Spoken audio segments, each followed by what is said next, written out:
ஓம் நம சிவாய. தெய்வத்தின் குரல் முதல் பகுதி, அம்பாளை உபாசிப்பதன் பலன் என்ற தலைப்பில் மகா பெரிவா அருளிய உரையின் தொடர்ச்சி. சரஸ்வதி கடாட்சம், லக்ஷ்மி கடாட்சம் இரண்டும் அம்பாள் அனுகிரகத்தால் கிடைக்கும் என்றேன்.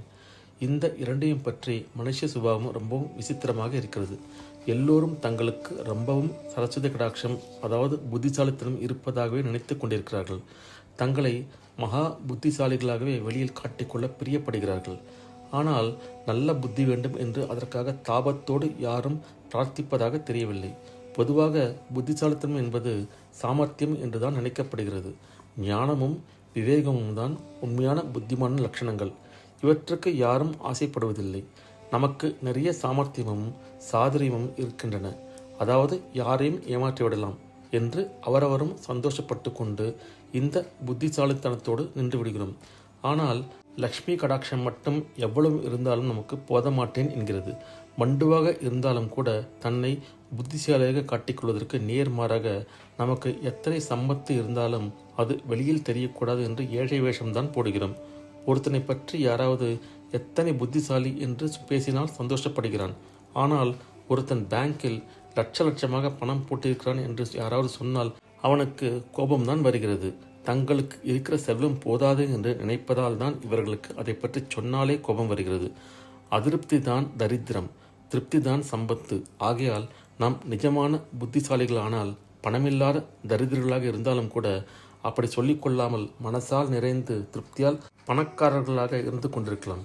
தரித்திரம் என்று சொல்லிக்கொண்டால்தான் நமக்கு யார் பணம் கொடுக்கிறார்கள்? சொல்லிக்கொள்ளாமலே தான் பணக்காரரை விட திருப்தியாக இருப்போமே. புத்தி, செல்வம் இவற்றோடு ஒவ்வொருத்தருக்கும் அழகாக இருக்க வேண்டும் என்ற ஆசை இருக்கிறது. தான் புத்திசாலி என்பதைப் போல் எல்லோரையும் விட தானே அழகு என்கிற எண்ணம் நம் ஒவ்வொருத்தருக்கும் இருக்கிறது. இதற்குத்தான் அலங்காரம் எல்லாம் பிரமாதமாக செய்து கொள்கிறோம். தினத்துக்கு தினம் ஃபேஷன்கள் மாறிக்கொண்டே இருப்பதெல்லாம் நம் அழகை பிரகடனம் பண்ணிக்கொள்ளத்தான்.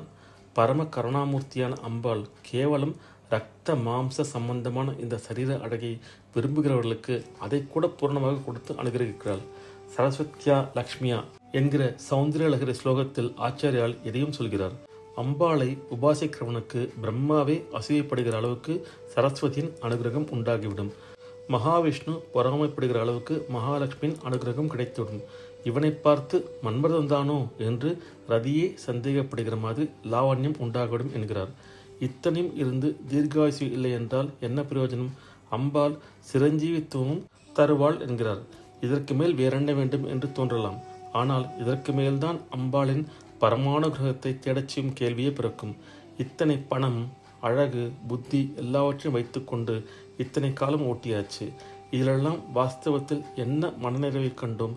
இதையெல்லாம் வைத்துக்கொண்டு எப்போது பார்த்தாலும் சஞ்சலப்பட்டு கொண்டே ஒன்றை விட்டால் இன்னொன்று என்று தாவிக்கொண்டே இருந்துவிட்டோம்.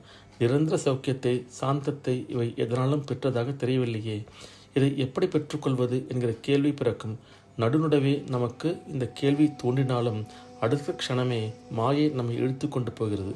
ஆனால் நாம இப்படி நினைக்காமல் அம்பாளை உபாசித்ததன் பலனாக அவள் இப்படி நம்மை நினைக்க பண்ணுகிற போது அந்த நினைப்பு நாளுக்கு நாள் மேலும் மேலும் தீவிரமாக ஆகும். பணம் வேணும், படிப்பு வேணும், அழகு வேணும், ஆயுசு வேணும் என்பதெல்லாம் மேலும் மேலும் நம்மை பாசத்தில் கட்டி பிரம்மையில் தான் தள்ளி கொண்டிருக்கிறது என்கிற அறிவு உண்டாகும். பாசம் என்றால் கயிறு, பாசத்தில் கட்டப்படுவது பசு. கயிற்றை போட்டு தரையில் கட்டின பசு மாதிரி ஒரு குறிப்பிட்ட தூரத்துக்கு மேல் போக முடியாமல் அதற்குள் கிடைக்கிற தற்காலிக இன்பங்களை மேய்ந்து கொண்டு அசட்டத்தனமாக இதுவே எல்லாம் என்று திருப்திப்பட்டு கொண்டிருக்கிறோம். இந்த கட்டை அறுத்து கொள்ள வேண்டும். அப்புறம் பரம சுதந்திரம். இந்த இந்திரியங்களின் சின்ன சௌக்கியங்களுக்கு அப்புறம் அகண்டமான சாஸ்வதமான ஆத்ம ஆனந்தம். பாசம் போய் நாம் பசுவாக கட்டுப்பட்டு கிடந்த நிலையும் போய்விட்டால் அப்புறம் நாம் பரபிரமம்தான்.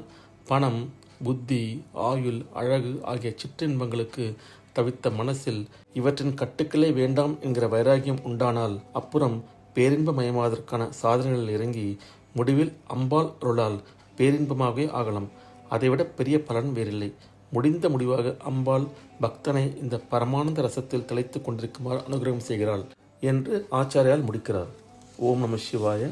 அடுத்த பதிவில் பவானித்துவம் என்ற தலைப்பில் மகாபெரிவா அருளி உரையை கேட்போம். ஓம் நம சிவாய.